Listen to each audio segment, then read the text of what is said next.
Income expenditure অ্যাকাউন্টে current ইয়ারের ইনকামগুলো ক্রেডিটে লেখা হচ্ছে।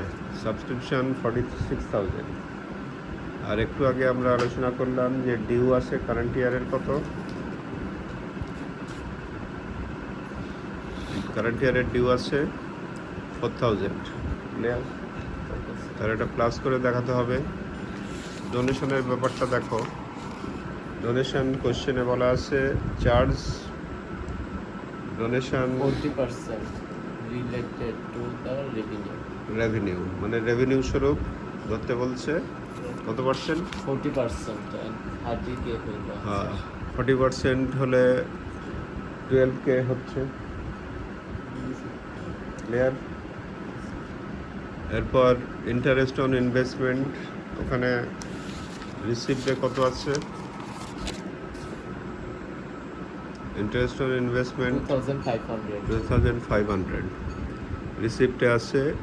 আর ইনভেস্টমেন্টের কোনো পার্সেন্টেজ না থাকার কারণে এখানে কোনো ডিউ ক্যালকুলেশন করা যাচ্ছে না, তাই না? তারপর ইনকাম ফ্রম স্পোর্টস, এটাও ইনকাম।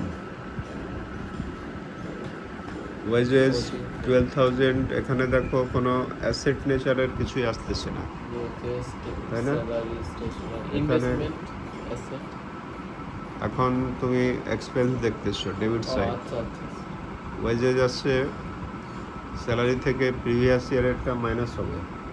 এই মাইনাস যাওয়ার কারণ বলো সাদিক, তোমার অঙ্ক এই অঙ্ক কমপ্লিট?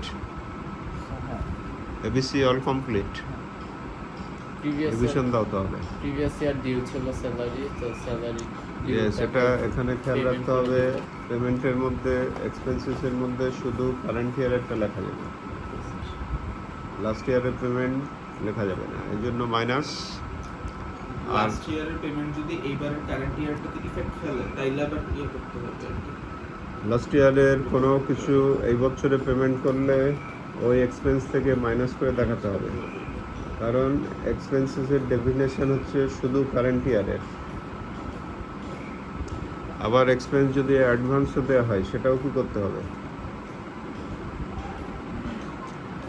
সেটাও মাইনাস করে দেখাতে হবে। Stationery expense, miscellaneous expense, rent expense, depreciation on furniture, দেখো কীভাবে হচ্ছে। ডেপ্রিসিয়েশন ফার্নিচার শুরুতে কত ছিল? 25K। তার 10% ধরলে কত হবে? বেশিক্ষণ লাগবে না। আচ্ছা, যাই হোক, এটা আমি আলোচনা করব এখন। ডেবিটে ডেপ্রিসিয়েশন অফ ফার্নিচার 2500 মাইনাস করে ক্রেডিট থেকে ডেবিট বাদ দিলে ইনকাম হয়ে যাচ্ছে। স্যার লাস্টে হচ্ছে access of income over expenditure, যেটা 3000। কোনো কোশ্চেন থাকলে বলো। Sir access of income over expenditure কি ক্যাপিটাল ফান্ডের অন্তর্ভুক্ত নাকি? পরবর্তীতে ক্যাপিটাল ফান্ডের সাথে প্লাস হবে যখন তুমি ক্যাপিটাল ফান্ড ক্লোজিং বের করবে, যখন তোমার ফাইন্যান্সিয়াল স্টেটমেন্ট বা ব্যালেন্স শিট করতে বলবে, ক্যাপিটাল ফান্ডের সাথে গিয়ে এই ইনকাম প্লাস হবে। কারণ মালিককে টাকা দিতে হয়, জানো?